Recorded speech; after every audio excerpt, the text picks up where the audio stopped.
اعوذ باللہ السمیع العلیم من الشیطان الرجیم بسم اللہ الرحمن الرحیم ربنا آتنا فی الدنیا حسنۃ وفی الآخرۃ حسنۃ وقنا عذاب النار۔ عزیز طلبہ، السلام علیکم ورحمۃ اللہ وبرکاتہ۔ امید ہے آپ سب خیریت سے ہوں گے۔ شرح المدوم کتاب قضاوت درس نمبر 520 میں زمانہ غیبت میں قضاوت کا حکم بیان کیا جائے گا۔ شریعت کے لحاظ سے لوگوں میں فیصلے کرنے کا حکم کیا ہے، اس کی شرائط کیا ہیں، اس پر گفتگو ہونے والی ہے۔ غیبت کے دور میں فقہا جامع الشرائط کی قضاوت کا حکم ہے۔ فقیہ کی شرائط ذکر ہوں گی، متعلقہ مسائل اور فروعات کا تذکرہ ہوگا، روایات اور احادیث بیان ہوگی، عبارت کی تشریح اور تطبیق بھی پیش کی جائے گی۔ تو اس سے پہلے بیان ہو چکا کہ زمانہ حضور میں جب نبی یا امام موجود ہو تو خود وہ قضاوت کرتے ہیں یا جن کو وہ نائب معین کریں، اور تاریخ انبیاء اور تاریخ اسلام میں زمانہ حضور میں یہ چیز واضح ہے کہ انبیاء خود فیصلے کرتے تھے یا اپنے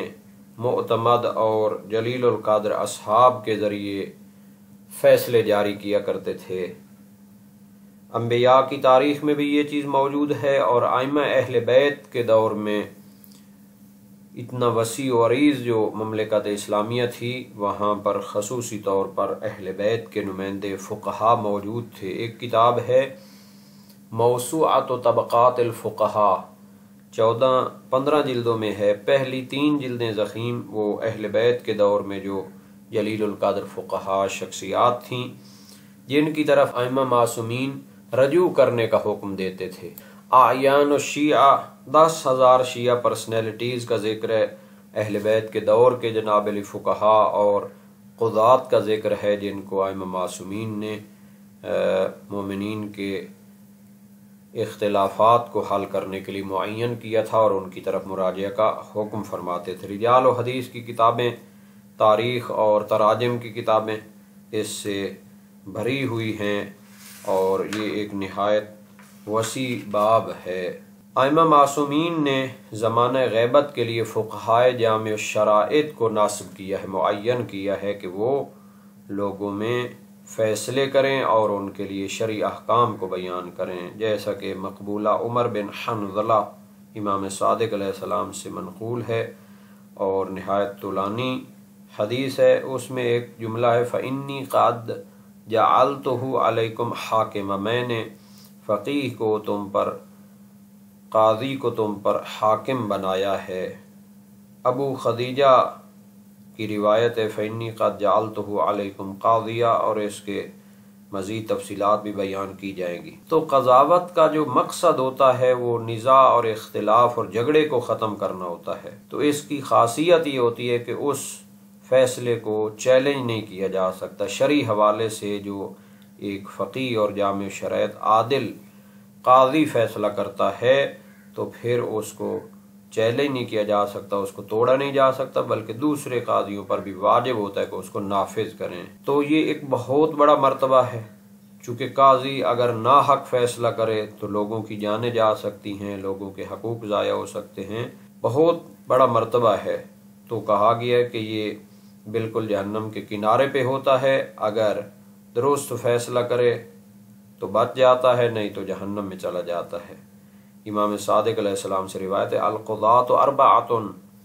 ثلاثۃ فی النار وواحد فی الجنہ،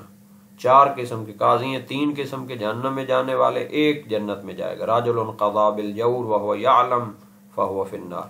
ایک شخص ظلم کے ساتھ ناحق فیصلہ کرتا ہے جبکہ وہ جانتا ہوتا ہے کہ غلط فیصلہ کر رہا ہوں، تو یہ جہنمی ہے۔ رجل قضا بالجور وهو لا يعلم فهو فی النار، ایک شخص ظلم کے ساتھ فیصلہ کرتا ہے اور جانتا بھی نہیں ہے کہ حق ہے یا نہیں ہے،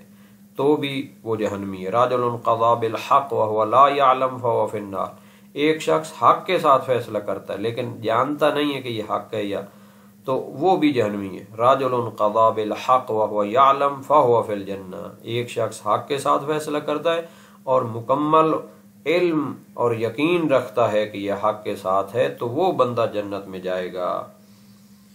وسائل الشیعہ باب 4 ابواب و صفات القاضی، حدیث ششم مرسلہ مقنعہ شیخ مفید نے نقل کی ہے نبی اکرم صلی اللہ علیہ وآلہ وسلم سے، من جعل قاضیا فقد ذبح بغیر سکین، جو شخص قاضی قرار دیا گیا تو بغیر چھری کے وہ ذبح ہو گیا، چونکہ اس کا جو ذمہ داری ہے بہت عظیم ہے اور بڑا نازک اس کا جو ہے کام ہے، اس کو بہت دقت سے کام لینا پڑتا ہے۔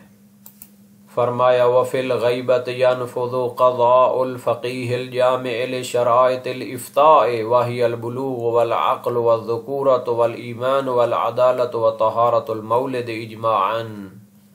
زمانہ غیبت میں فقیہ جامع الشرائط کی قضاوت نافذ ہوتی ہے۔ جو بندہ فتویٰ دینے کی شرائط رکھتا ہے، لوگوں کے فقہی مسائل کا حکم بیان کرنے کی صلاحیت رکھتا ہے، اسی فقیہ کی قضاوت نافذ ہوتی ہے۔ ایک فقیہ جامع الشرائط کی شرائط کیا ہیں؟ وَهِيَ الْبُلُوغُ بالغ ہو، وَالْعَقْلُ عاقل ہو، وَالذُّكُورَةُ مرد ہو، وَالْإِيمَانُ اور مؤمن ہو، وَالْعَدَالَةُ اور مرتبہ عدالت میں فائز ہو، وَطَہَارَةُ الْمَوْلِدِ اجماعاً اور حلال زادہ ہو۔ اجماعاً سے مراد یہ ہے کہ ان 6 شرائط پر تمام فقہائے شیعہ کا اجماع پایا جاتا ہے، اتفاق پایا جاتا ہے۔ اور اس کی کچھ مزید بھی شرائط ہیں، والکتابۃ والحریۃ والبصر علی الاشہر والنطق وغلبۃ الذکر والاجتہاد فی الاحکام الشرعیۃ واصولها ویتحقق بمعرفۃ المقدمات الست، اور کتابت لکھنے کی صلاحیت رکھتا ہو کہ وہ فیصلہ کرے گا تو اس کو لکھ کر صادر کرے گا، حریت آزاد ہو، غلام نہ ہو، والبصر اور بینا ہو، آنکھیں اس کی سلامت ہوں، علی الاشر مشہور فقہائے شیعہ کا نظریہ کہ یہ بھی شرط ہے، والنطق اور بول سکتا ہو، وغلبۃ الذکر اور اس کا حافظہ غالب ہو، صحیح ہو، والاجتہاد فی الاحکام الشرعیہ واصولها اور شرعی احکام اور ان کے اصول و قواعد میں اجتہاد کے مرتبہ پر فائز ہو، ویتحقق بمعرفۃ المقدمات الست اور یہ جو مرتبہ اجتہاد ہوتا ہے یہ 6 مقدمات کے معرفت کے ساتھ حاصل ہوتا ہے۔ تو یہاں تک تقریباً 12 شرائط ایک مجتہد فقیہ جامع شرائط کی بیان کی گئی ہیں جو کہ قاضی میں بھی زمانہ غیبت میں ہونی چاہیے۔ جہاں تک زمانہ غیبت میں فقیہ جامع الشرائط کی قضاوت کے نافذ ہونے کا حکم ہے تو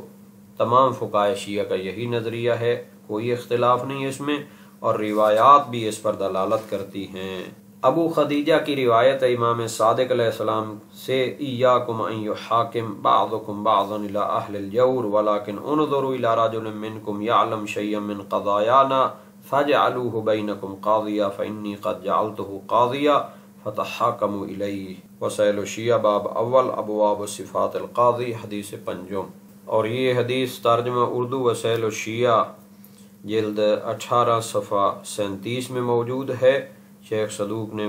بسند خود ابو خدیجہ سالم بن مکرم سے اور انہوں نے امام صادق علیہ السلام سے روایت کی، فرمایا خبردار تم اپنا کوئی مقدمہ حکام کی طرف نہ لے جاؤ جو ظالم ہیں،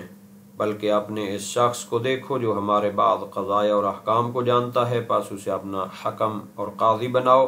کہ میں اسے تمہارا حاکم مقرر کر رہا ہوں، پس تم اپنے فیصلے اس سے کراؤ۔ من لا یحضر الفقی میں بھی ہے، اور اسی طرح تہذیب الاحکام اور فروع کافی میں بھی یہ روایت منقول ہے۔ اور انہی کی ایک دوسری روایت ہے، بعثنی ابو عبداللہ علیہ السلام الی اصحابنا فقال فقل لهم ایاکم اذا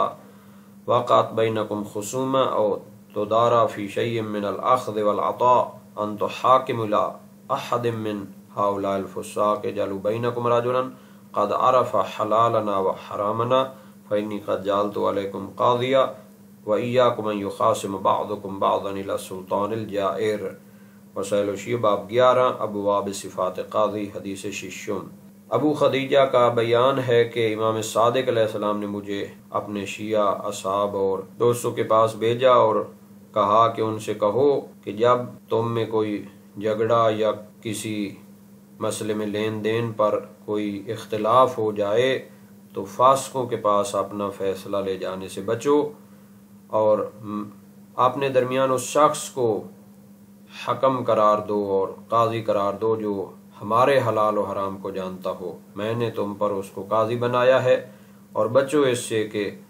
ایک دوسرے کو ظالم سلطان اور بادشاہ کے پاس لے جاؤ۔ مقبولہ عمر بن حنظلہ جو کہ طولانی روایت ہے، اس میں ہے سألت ابا عبداللہ علیہ السلام عن رجل من اصحابنا بینہم منازعہ فی دین او میراث فتحاکم الی السلطان او الی القضاة ایحل ذلک، یہاں تک کہ فرمایا قال قلت کیف یصنعان قال ینظران من کان منکم ممن قد روا حدیثنا ونظر فی حلالنا وحرامنا وعرف احکامنا فلیرضوا بہ حکما۔ اصل میں عمر بن حنظلہ کی روایت میں اس کا بیان ہے کہ میں نے امام صادق علیہ السلام سے ان دو شیعہ اصحاب کے بارے میں سوال کیا جن میں قرض یا میراث کے بارے میں جھگڑا ہے، تو وہ سلطان یا قاضی کے پاس اپنا فیصلہ لے جاتے ہیں، کیا حلال ہے، تو ساری تفصیل اس میں موجود ہے، لمبی حدیث ہے۔ تو راوی کا بیان ہے میں نے ایک سوال یہ بھی کیا کہ وہ کیا کریں پھر اگر ظالموں کے پاس نہیں جا سکتے فیصلوں کے لیے، فرمایا وہ اپنے میں سے ایسے شخص کو دیکھیں ینظران من کان منکم ممن قد روا حدیثنا، جو ہماری حدیثوں کو نقل کرتا ہے اور ہمارے حلال و حرام کو دقت کرتا ہے اور ہمارے احکام کو جانتا ہے، فلیرضوا بہ حکما، اس کو قاضی مانے اور اس پر راضی ہو جائیں، فانی قد جعلتہ علیکم حاکما، میں نے اس کو تم پر حاکم بنایا ہے، فاذا حکم بحکمنا فلم يقبل منہ فانما استخف بحکم اللہ وعلینا ردا، پس جب وہ کوئی حکم لگائے اور اس کو قبول نہ کیا جائے تو یہ اللہ کے حکم کی سبکی ہے اور ہمارا رد کرنا ہے، والراد علینا الراد علی اللہ، جو ہمیں رد کرتا ہے تو اللہ کو رد کرنے والا ہے، وَهُوَ عَلَى حَدِّ الشِّرْكِ بِاللَّهِ، اور یہ اللہ تعالیٰ کے ساتھ شریک قرار دینے کی طرح ہے۔ مسائل الشیعہ باب 11 باب صفات القاضی میں۔ تو ان روایات اور ان جیسی بہت سی روایات جن میں ولایت فقیہ اور اس طرح کے عناوین موجود ہیں، ان کا تقاضا یہ ہے کہ قاضی میں اجتہاد شرط ہے، چونکہ معرفت حلال و حرام اور روایات میں نظر کرنے سے جو ابحاث علمی اور ان کو حل کرنے کے لیے جو صلاحیت چاہیے وہ یہی اجتہاد ہوتا ہے۔ تو اجتہاد عصر نس میں وہ تو آسان تھا، چونکہ احادیث وغیرہ کو جمع کر کے ان کو اس دور میں پیش آنے والے مسائل میں تطبیق دینا ہوتی تھی، لیکن یوں جو زمانہ گزرتا گیا جدید مسائل پیش ہوئے جن کو مسائل مستحدثہ کہتے ہیں، اور اسی طرح دوسرے علمی مسائل بھی اختلافات بھی پیش آئے، تو ان کو حل کرنے کے لیے فقط حدیثوں پر اکتفا نہیں کیا جا سکتا، بلکہ حدیثوں سے ایسے قواعد کو استنباط کیا جاتا ہے کہ جن کو اصول فقہ کا نام دیا جاتا ہے، اور یہ بھی اپنی طرف سے نہیں بنانا بلکہ استنباط کرنا ہے قرآن و حدیث سے۔ تو یہ بھی حدیث اس کے بارے میں پائی جاتی ہے، علینا القاء الاصول وعلیکم بالتفرع، بہت سارے اصحاب اور راویوں نے نقل کی ہے کہ ہم پر ہے کہ ہم اصول و قواعد فارمولے آپ کو سکھائیں اور تم ان سے پھر فرع نکالتے چلے جاؤ۔ اور ان روایات کا اطلاق تقاضا کرتا ہے کہ یہ متجزی کو بھی شامل ہے، جبکہ کہا گیا ہے کہ قضاوت میں تمام مسائل کو جاننا کافی ہوتا ہے اگرچہ وہ تقلید کے ساتھ ہو، جب وہ ایک مستند عالم اور فقیہ کے فتوے کے مطابق وہ حکم کرے تو یہ بھی کافی ہو سکتا ہے، یہ عادل کے زمرے میں آتا ہے، اور عادل اور حق کے ساتھ فیصلہ کرنا اصل قضاوت کا یہی مقصد ہوتا ہے۔ اللہ تعالیٰ نے فرمایا ان اللہ یأمرکم ان تؤدوا الامانات الی اہلہا واذا حکمتم بین الناس ان تحکموا بالعدل، سورہ نساء آیت 58۔ اللہ تعالیٰ تمہیں حکم دیتا ہے کہ امانتیں ان کے حقداروں کو دو، اور جب لوگوں میں حکم کرو فیصلہ کرو تو عدل و انصاف کے ساتھ کرو۔ یا ایھا الذین آمنوا کونوا قوامین بالقسط، سورہ نساء آیت 135۔ اے مومنو لوگوں میں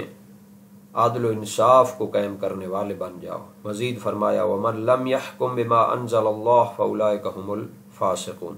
دوسری جگہ فرمایا ومن لم يحکم بما انزل اللہ فاولئک هم الکافرون۔